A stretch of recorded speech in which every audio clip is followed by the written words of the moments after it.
আসসালামু আলাইকুম এভরিওয়ান, কেমন আছেন সবাই? আলহামদুলিল্লাহ আমরা সবাই অনেক ভালো আছি।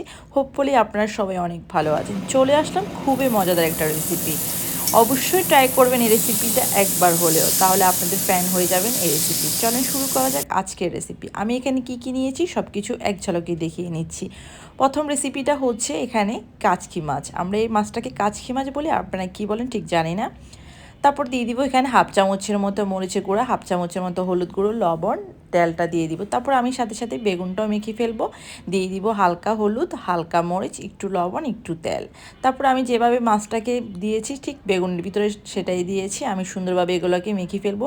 আর বেগুনটাকে মেখে মিনিমাম আধা ঘন্টার জন্য রেখে দিব। এরপর প্রথমে তারপর মাছটা মাখবো। বেগুনটা এই জন্যই আধা ঘন্টা মেখে রাখবো, কারণ হচ্ছে যে বেগুনে যখন আপনি তেলে ভাজতে যাবেন তখন কিন্তু প্রচুর তেল বেগুনে টানে, এটা স্বাস্থ্যের জন্য অনেক ক্ষতিকর। তাই বেগুনটা আগে থেকে মেখে রাখলে আপনার তেলটা খুবই কম টানে। এটা হচ্ছে একটা টিপস, আপনারা চাইলে এই টিপসটা ফলো করতে পারেন। তারপর আমি মাছগুলোকে ভাজি করতে দিয়ে দিব, আর আমি সবগুলোকে একটা একটা করে খুব সুন্দরভাবে এটাকে যেন একটার উপর একটা যেন না থাকে, তাই আমি সুন্দরভাবে এই মাছগুলোকে সাজিয়ে দিব যেন একটার উপর একটা না থাকে, তাহলে ভাজতে এগুলো সবগুলো সমানভাবে ভাজা হবে। এরপর আমি মাছগুলো এক পাশ হয়ে গিয়েছে, আরেক পাশকেও ঠিক এভাবে করে করে উল্টিয়ে দিব যেন এক পাশ হয়েছে আরেক পাশটা খুব সুন্দরভাবে প্রায় হয়ে যায়। আর এভাবে রেসিপিটা মাস্ট একবার হলেও ট্রাই করে দেখবেন, আপনাদের খুবই খুবই ভালো লাগবে। আমি বলছি আপনাদের কাছে খুবই ভালো লাগবে। আমরা এমনি সাধারণত বড় বড় যে কাচকি মাছগুলো এগুলো একটু কাটা লাগে, এগুলো এভাবে খেতে হয়তো পারি না বা একটু অস্বস্তিকর লাগে, তাই আমি বড় কাচকিগুলোকে সবসময় এভাবে ট্রাই করে এভাবে রেসিপি দিয়ে ট্রাই করি। কখনো এটা আলু দিয়েও ট্রাই করি, কিন্তু আজকে বেগুন দিয়ে ট্রাই করেছি। আসলে অসাধারণ একটা রেসিপি হয়েছে। তারপর আমি বেগুনগুলোকে সেম ভাজতে দিয়ে দিব। আমার মাছটাও প্রায় হয়ে গিয়েছে, আর বেগুনটাকে এক পাশ করে উল্টিয়ে দিব, আর বেগুনটাও হয়ে গিয়েছে। আসলে রেসিপির কোনো শেষ নেই, আর এত এত রেসিপি যে সেটা আসলে এক একজন এক এক রকমভাবে রেসিপি করে। তো আমি আমার রেসিপিটা আপনাদের সাথে শেয়ার করলাম, আর কেমন লাগছে অবশ্যই আপনারা জানাবেন কমেন্ট করে। আর রেসিপিটা মাস্ট ট্রাই করে দেখবেন, তো খেয়ে আমাকে অবশ্যই জানাবেন আমার রেসিপিটা আপনাদের কেমন লেগেছে। তারপর মোটামুটি আমার সবগুলা ভাজা হয়ে গিয়েছে, আমি এক পাশে ওগুলাকে তুলে রেখেছি। তারপর সেকেন্ড স্টেপে চলে যাব, এরপর রান্না করব। এখানে প্রায় আমি হাফ কাপের মতো তেল দিয়ে দিয়েছি। তেলটা একটু পরিমাণ কমিয়ে দিয়েছি, যেহেতু আমার মাছ বেগুন দুটোই তেলে প্রায় হয়েছে, তো তেলটা যতটুকু কমাই দেওয়া যায়। আসলে তেল আমাদের স্বাস্থ্যের জন্য অনেক ক্ষতিকারক, তো খুব কম তেল দিয়ে রান্না ট্রাই করি আমি, যতটুকু না দিলে না। তারপর দেখতে দেখতে আমি সবগুলো দিয়ে দিচ্ছি। আমি এখানে দিয়ে দিয়েছি হাফ কাপের মতো পেঁয়াজ, কয়েকটা কাঁচামরিচ দিয়ে দিয়েছি, আর প্রায় 1 থেকে 2 চামচের মতো দিয়ে দিয়েছি রসুন বাটা, আর দিয়েছি খুবই অল্প একটু লবণ। যেহেতু আমার মাছ আর বেগুনটা লবণ দিয়ে আগে থেকে ফ্রাই করা ছিল, তাই লবণটা ঠিক ওই পরিমাণটাই দেওয়া হবে।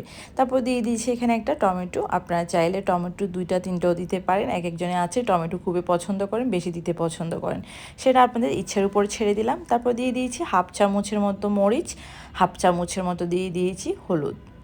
আর অবশ্য আমি হলুদ মরিচটা একটু ব্যালেন্সে দিচ্ছি, যেহেতু আমি হলুদ মরিচ দিয়ে আমি জিনিসটাকে আগে ভেজে নিয়েছি বেগুন কাচকি মাছগুলো, তাই আমি সব কিছু একটু পরিমাণ মতো দেওয়ার ট্রাই করছি, আপনারা ঠিক ওই পরিমাণটা অনুযায়ী দিবেন।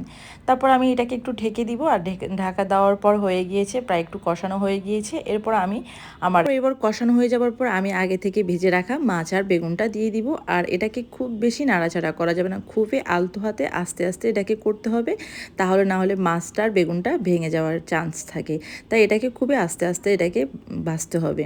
তো আমি কিছুক্ষণ এটার উপর একটু সামান্য 2 থেকে 3 মিনিটের মতো কষাবো। এরপরে আমি জাস্ট অল্প একটু গরম পানি দিয়ে দিব। আর মাছটা খুবই বেশি ঝোল ঝোল খেতে অতটা মজা লাগে না, একটু মাখা মাখা ঝোল থাকবে, সেটাই অনেক বেশি মজা। যেহেতু বেগুন আর মাছটা আগে থেকে ফ্রাই করা ছিল, আর এটা হতে বেশিক্ষণ সময় লাগবে না, সর্বোচ্চ 7 থেকে 8 মিনিট টাইম লাগবে। তো আপনারা দেখতে পাচ্ছেন আমার রেসিপিটা অলমোস্ট ডান হয়ে গিয়েছে খুব সুন্দরভাবে, আর কালারটা কিন্তু খুবই দারুণ হয়েছে। আর আপনাদেরকে কি বলবো, আসলে আমি তো এখন ভয়েস ওভার দিচ্ছি, আর এটা কিন্তু খেতে ভীষণ মজার হয়েছে। অবশ্যই ট্রাই করে দেখবেন, আপনাদেরকে বারবার এই জন্যই বলছি, আপনাদের কাছে ভীষণ ভালো লাগবে। ও বাই দ্য ওয়ে, এই রেসিপিটার কিন্তু একটু ঝাল দিবেন, আবার এই রেসিপিটাতে ঝাল দিলে কিন্তু খাবারটা বেশি মজা লাগে, যেহেতু ছোটো মাছে এমনিতে একটু ঝাল লাগে। যাই হোক, এরপর আমি ধনেপাতা দিয়ে আমি এটাকে সুন্দরভাবে নামিয়ে ফেলবো। তো আপনাদের কাছে আমার আজকের রেসিপিটা কেমন লেগেছে অবশ্যই আমাকে কমেন্ট করে জানাবেন। যদি ভালো লেগে থাকে অবশ্যই শেয়ার করে দিবেন। তো সবাই ভালো থাকবেন, সুস্থ থাকবেন, আর আমাদের জন্য অনেক অনেক বেশি দোয়া করবেন। Thank you for watching. আসসালামু আলাইকুম।